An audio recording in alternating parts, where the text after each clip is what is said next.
what seems to be the case? I think there is, I think part of trying to portray this as a particular sectarian violence, I think it's absolutely on the contrary, because in recent, if you've seen the recent Saudi action against the Iran-backed Houthis, but also you have UAE, Egypt, and Saudi actions in Libya, actions elsewhere in the region. What they are trying to, the message which is being confronted by or being conveyed by the GCC is that to manage the security of the region, they will do it regardless of Washington involvement or approval. Yes, well, speaking of Yemen, we move forward to Al Khaliji Times. In Yemen, quite as humanitarian truce holds, according to an official source in Sana'a, Yemen fell quiet on Wednesday for the first time since the Saudi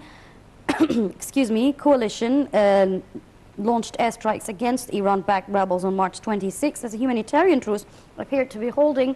The ground skirmishes carried out in some areas beyond the agreed 11 p.m., which is 2000 GMT on Tuesday starts time for the ceasefire, but by midnight the fighting had stopped, according to residential resources.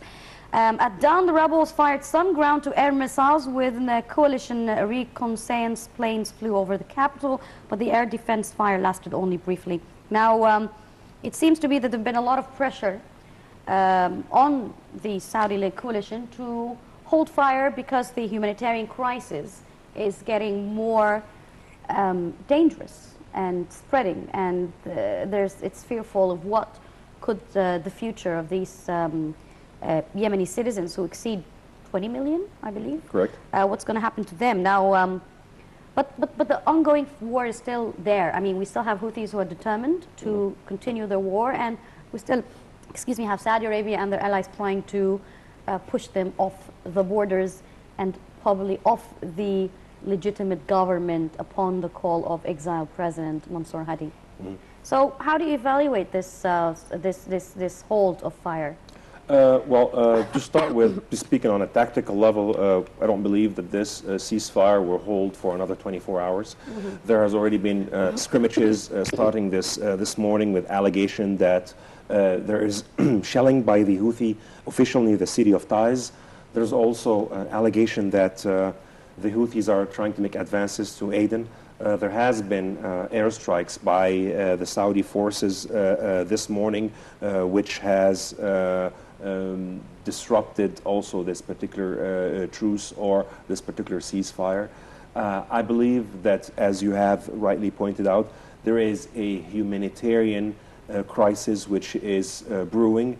However, in such situations where you have war raging between a organized governments and paramilitary forces or sort of paramilitias, it's difficult to enforce ceasefires in those situations, unfortunately. Yes, well, let's talk about the upcoming meeting that is expected to take place sometime between the 17th or the 19th of May in Riyadh upon the political different parties in Yemen to be able to reach some kind of reconciliation with the legitimate government. And here I might want to ask you about how you feel towards the former President Ali Abdullah Saleh, who seems to be backed very much by the Houthis, although at one point he was also supported and kept safe in Saudi Arabia from the so-called rebels or Houthis who, turned against him at one point in time.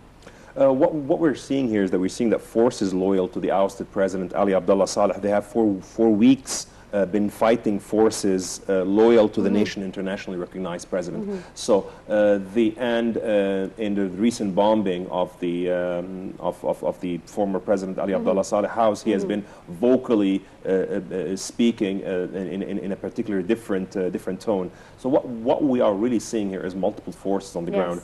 I believe President Ali Abdullah Saleh has his own agenda, which is separate from what the allies are trying to do, and also separate from the Houthi advances.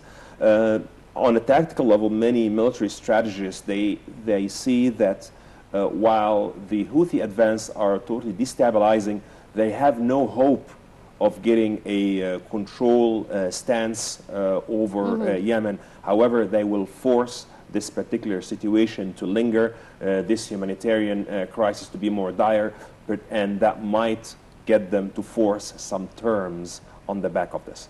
Yes, let's move to the Daily Star. And Syria's security chief appears with Assad after arrest claim. And according to sources in Damascus, Syria's security services chief Ali Mamlouk attended a meeting between President Bashar al-Assad and an Iranian official on Wednesday after a newspaper had claimed that he was under house arrest for plotting a camp.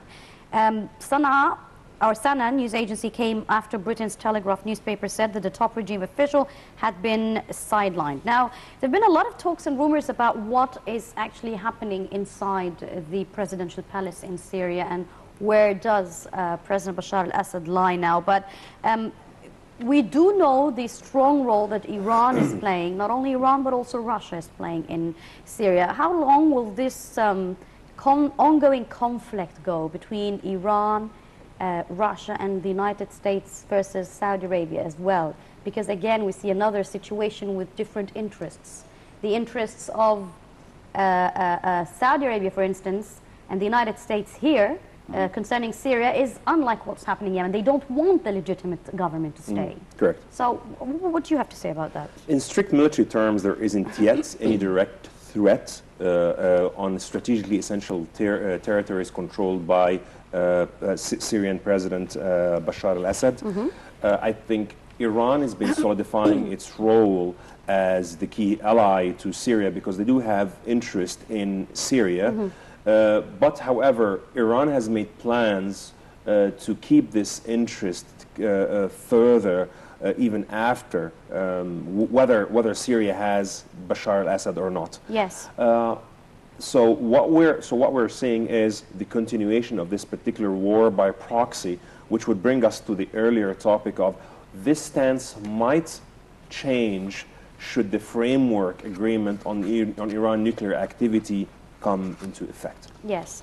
Now, the Times of Israel, we read an article there on Obama, who calls a new government to pursue a two-state solution, and US President Barack Obama said on Wednesday that he looks to the incoming Israeli government and the Palestinians to show a genuine commitment to a two-state solution, adding that an agreement will have to resolve the humanitarian conflict caused by last summer's war in the Gaza Strip. And the article is quite long, but I won't go so much details in it because we want to give you a 2 minutes time to comment on that. Is that supposed to be a joke? Because we all know the intentions of Netanyahu towards the Palestinian cause. He's not even stopping with the expansion of his settlements. He doesn't seem to care about anything to do with the peace process. Not only that, he's also not taking into consideration the human rights and the rights of his minorities, the Flasha, in Israel after the recent attacks.